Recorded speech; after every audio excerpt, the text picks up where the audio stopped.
Paano natin maiiwasan ang stroke? Okay? So kung alam na natin anong mga dahilan ng pagkakaroon ng stroke, dapat umiwas tayo sa stroke. Paano tayo makaiwas sa stroke? Number one, again, is healthy food choices.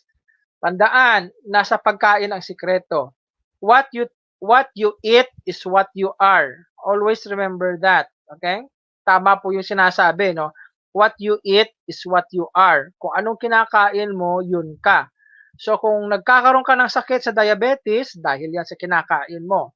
Kung nagkaroon ka ng high blood, dahil yan sa kinakain mo. Kung nagkaroon ka ng stroke o cancer, dahil din yan sa kinakain mo. So you have to be very careful in choosing your food. Maingat sa pagpili ng kinakain. Dapat low fat at low salt. Hindi sobra sa asin at hindi sobra sa taba. Kailangan ding mag-ehersisyo araw-araw. Okay? Daily exercise. At least 20 minutes a day. Pag sinabi nating exercise, hindi naman kailangang pupunta ka sa gym araw-araw. Kahit dyan lang sa iyong bahay, maglakad ka sa iyong palibot, sa iyong compound, kahit sa compound, so, or ikutin mo yung bahay mo. Iikutin mo yung bahay mo for 20 minutes. Sapat na yon na exercise na para makatulong sa magandang sirkulasyon ng iyong dugo galing sa paa papunta sa ulo. So exercise is very, very important para makaiwas sa stroke. Number 3, iwasin na po natin ang paninigarilyo dahil ang nicotine na nasa sigarilyo ay siyang nakakapagdagdag sa pag-form ng clot o bara sa ating mga ugat sa utak. Okay?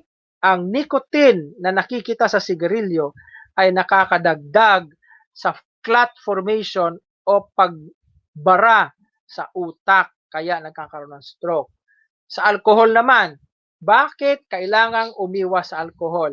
Alam nyo po, ang alcohol is 80% fat. Ulitin ko, ang alcohol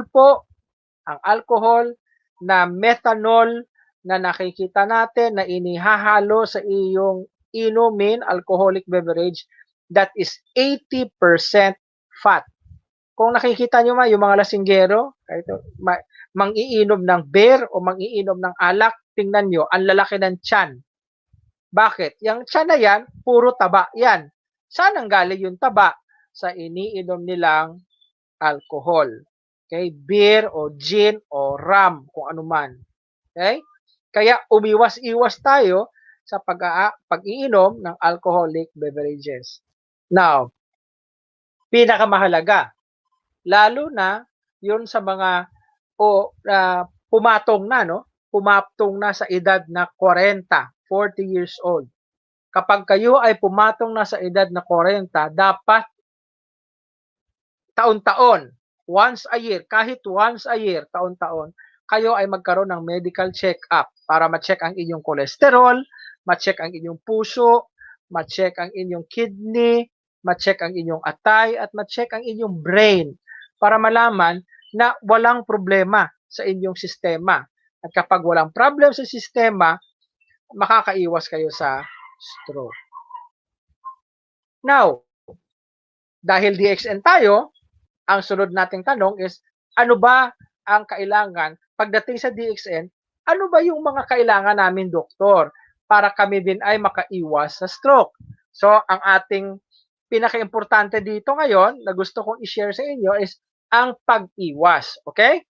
Huwag po nating hintayin na nagkaroon na tayo ng stroke tsaka tayo iinom ng DXN product. Yun kasi ang mali eh.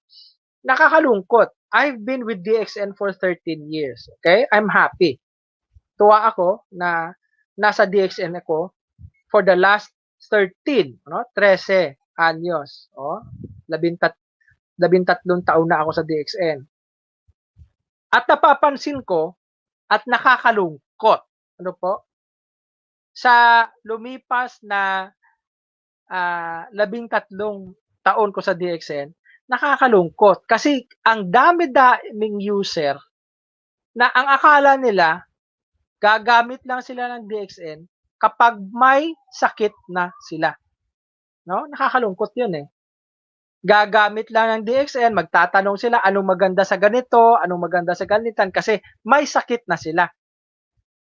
Ang DXN, the most important thing we remember and we should remember in DXN is ang DXN is prevention, for prevention. Kaya dapat, halimbawa, ang pinag-uusapan natin ngayon ay stroke.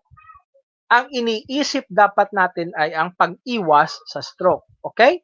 Pag-iwas sa stroke. Ngayon, pag-uusapan natin yung 5 supplements ng DXN that can prevent a brain stroke. Kaya nga nakalagyan, never ignore them. Huwag yung baliwalain. Ano yung 5 supplement na ito? Number 1, RG at GL. 1 and 2. The first 2 is RG at GL. So, Reishi-Gano, coming from the umbrella or the cap of the mushroom, 90 days old, maraming polysaccharides, yan may polysaccharides na beta-glucans na siyang tumutulong na mag-cleanse ng ating blood, mag-detoxify ng cholesterol sa ating blood. At ang Ganocelium, which is a spore from the spore or the young mushroom spore na mayaman sa triterpenes or the terpenes. Itong triterpenes ay anti-inflammatory. Lumalaban sa pamamaga. Kaya pag namaga ang brain dahil sa stroke, ang Ganocelium ay maganda na gamitin. Pero ito'y sabay-sabay na iniinom. Reishi-Gano at Ganocelium. Sa study na ginawa sa Neural Regeneration Research sa Amerika. This study was done in August 2014. August 2014 ginawa sa Amerika. Okay? Napakita nila, itong study, ang title ng study is Neuroprotective Effect of Pre-Treatment with Ganoderma lucidum in Cerebral Ischemia and Reperfusion Injury. Titingnan niyo po nakalagay diyan malinaw. Pre-treatment. Ibig sabihin, bago ka pa magka-stroke, dapat umiinom ka na ng RGGL. So, nagbibigay daw ang RGGL ng protection bago pa mangyari ang stroke. Ischemia, sabi natin, it's dalawang klase ng stroke. Ischemia, yun yung pagbabara, at reperfusion injury. Ibig sabihin, pumutok yung ugat. Pumutok ang ugat, kaya walang blood flow. So, reperfusion injury. So, para maiwasan itong dalawang uri ng stroke, dapat po ay gumagamit tayo ng Ganoderma RGGL bago pa ito mangyari. So, study proves that the intake of Ganoderma lucidum, which is rich in polysaccharides, beta-glucans, and ergosterols, prevent the formation of blood clot and ischemia, which predetermine stroke and cardiovascular disease. So, hindi lang stroke, pati sakit sa puso natutulungan kapag tayo ay uminom ng RGGL bago pa mangyari ang isang stroke. Ulitin ko, huwag hintayin na ma-stroke ka, tsaka ka mag-RGGL. Kasi pag severe stroke na yan, kahit ka pa mag 3,000 points PB or mag 5,000 points or 100 million PB, hindi na mababalik yung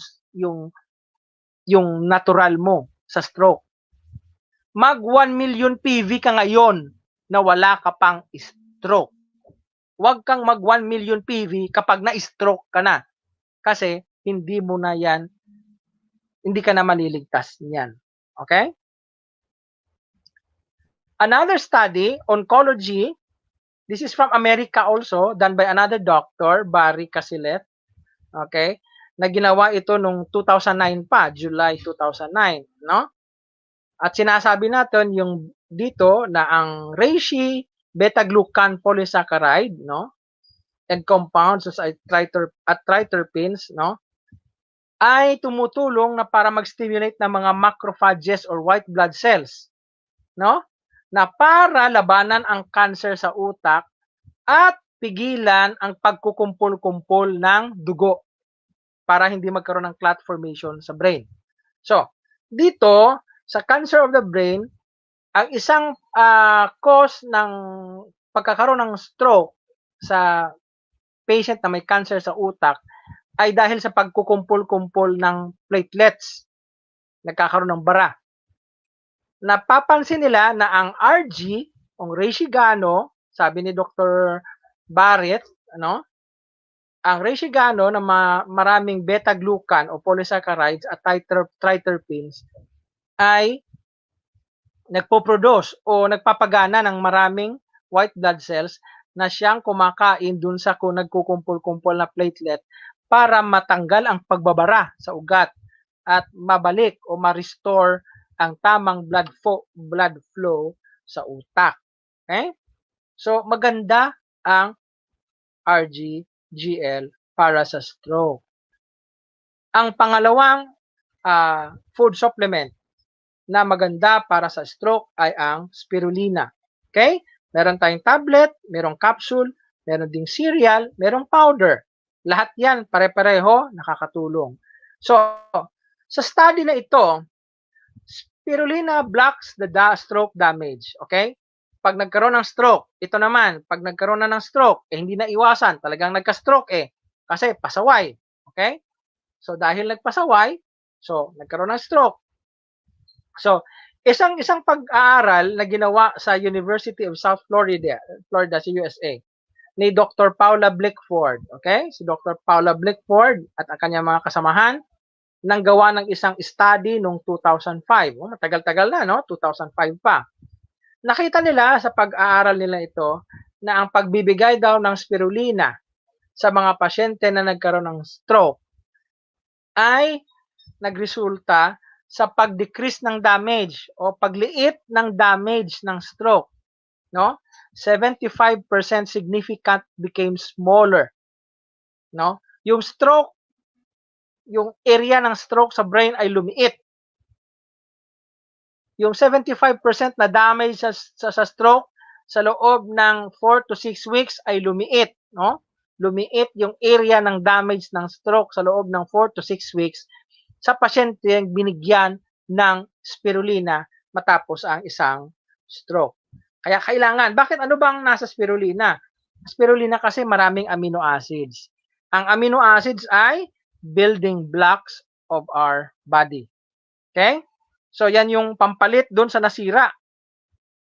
Yung amino acids na makukuha natin sa spirulina, yun ang pampalit sa mga nasirang blocks o cells sa ating katawan na nasira ng stroke. Kaya binibigyan natin ng spirulina yung mga stroke patient para mabawi nila yung kulang na amino acids na kailangan nila at makapag-rebuild ulit ang mga cells, makapag-rebuild ang cells doon, makapag-repair ang cells sa loob ng kung saan man nangyari ang stroke. At ito'y mangyayari sa loob ng 4 to 6 weeks, 1 buwan at 1 buwan kalahati. Now, sa Harvard Medical School, okay, isang kilalang university sa Amerika, Harvard Medical School, sabi ay, ang spirulina is a richer source of protein than most vegetables. Ipagkumpara mo lahat ng gulay, pinaka maraming protina pa rin or fresh, healthy protein ang spirulina. It's a good source of beta-carotene, which is vitamin A. It has gamma-linoleic acid. It is an essential fat. This is a good fat. Yung linolenic acid, gamma-linolenic acid is the good fat. Kung ang cholesterol ay bad fat, itong linolenic acid is a good fat, which is essential, kailangan ng ating utak dahil ang ating brain cells, kailangan niya ng healthy fat para siya ay mag-function ng tama. So, spirulina improves the brain cell recovery after a stroke. Okay? Napatunayan sa Harvard na ang pag-inom ng spirulina ay nakakapagbalik ng sigla ng isang brain na dumaan sa stroke. Dahil ito ay sa fatty acids na binibigay nito at pinapakain dun sa brain cells para bumalik ang kanyang tamang function. Okay? Pangatlo, Rosel. Bakit kailangan natin ng Rosel? Kaninang umaga sa aming consultation sa Kabangkalan, marami po ang mga pasyente na akala nila ang Rosel ay vitamin C lang. Ang Rosel po ay hindi lang para vitamin C. Ang Rosel po ay anti-hypertensive din. Or napatunayan na ito ng American Heart Association, na talagang mabisa laban sa high blood. Okay? Bakit? Kasi ang Rosel o Hibiscus sabdariffa ay mayaman sa flavonoids. Okay? Alam na natin yan, pinaulit-ulit ko na yan, flavonoids. Itong flavonoids ay nagbibigay ng protection sa puso para makaiwas tayo sa sakit sa puso at ito ay tumutulong para bumaba ang blood pressure. Papababa sa presyon ng dugo. So, Rosel gives us a good blood pressure control.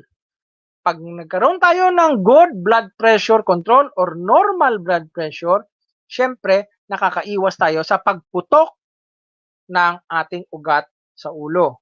So, pag na-prevent kasi na-control ang blood pressure, bumaba ang blood pressure, walang pagputok ng ugat sa utak, naiiwasan natin ang stroke. So, Hibiscus sabdariffa or Rosel could effectively lower blood pressure in patients with stage 1 hypertension who are at risk of stroke or heart attack. So again, preventive. Huwag kayong iinom ng Rosel kung na-stroke na kayo. Kailangan ang Rosel ay iniinom bago pa kayo magkaroon ng stroke. Ibig sabihin, pag nagkakaroon na kayo ng high blood, pasimula na nagkakaroon kayo ng high blood, unti-unting tumataas ang inyong blood pressure, ay dapat mag-Rosel na kayo. Tablet man o juice, pwede yan. Kahit ano pwede nyo inumin. Para makontrol ang blood pressure at maiwasan ang pagputok ng ugat sa utak. Okay? And the fifth and the last supplement na kailangan natin para makaiwas sa stroke ay lion's mane. Ang lion's mane, ano ba ang role, Anong kahalagahan ng lion's mane sa nerve cells at sa brain cells, sa pagaling ng brain cells? Doon sa Journal of International Biomolecular Medicine, meron dong study na ginawa noong 2008, 2008 pa, na nagsasabi na ang lion's mane ay nagbibigay ng protection laban sa ischemia. Ano nga yung ischemia? Pagbabara o pagkaroon ng bara. Okay? So, ang lion's mane ay tumutulong para maiwasan ang pag-develop ng pagbara sa utak. Ang lion's mane ay it has become well established, Talagang na-study ng mainam ito, na nagpo-promote ng positive brain and nerve health healing. Pinapagaling nito ang brain cells na natamaan ng stroke dahil alam natin na ang kailangan ng brain cells para mabuhay ay nerve growth factors. Ang pagkain ng brain cells ay nerve growth factors. Kapag na-stroke ang pasyente, ang kanyang brain cells ay unti-unting mamamatay. Para maiwasan ang pagkamatay ng brain cells, dapat uminom siya ng lion's mane na maraming nerve growth factors. Dahil itong nerve growth factors lamang ang makakapagpalakas ulit ng brain cells para maiwasan na ito ay mamatay at siya ay gumaling galing sa isang ischemic stroke. Okay? So in summary, the 5 very important supplements from DXN is RG, GL, Spirulina, Rosel, and lion's mane. Again, RG and GL, 1 and 2, prevents blood clotting in the brain and improves blood flow to the brain after a stroke. Okay? Spirulina promotes healing of brain cells after a stroke and it's a source of energy para makarecover ang cells because it's a source of amino acids. Rosel prevents high blood or hypertension, which is a predisposing factor for the development of ruptured aneurysm or hemorrhagic stroke. Oo. And lion's mane provides nerve growth factors. Ano tong nerve growth factors? Ito yung pagkain o nutrisyon ng ating brain cells para makaiwas tayo sa stroke o makabawi ulit ang pasyente matapos ang isang stroke. Okay. Before I end, I'd like to leave you this quote. The majority of diseases which the human family have been and still are suffering under, they have created by the ignorance of their own organic health and work perseveringly to tear themselves to pieces. And when broken down and debilitated in body and mind, send for the doctor and drag themselves to death. Anong ibig sabihin daw nito? Tayo daw, ang ugali nating mga tao tayo ang sumisira sa ating katawan dahil sa kapabayaan natin sa ating kalusugan. At tayo ang sumisira sa ating sarili.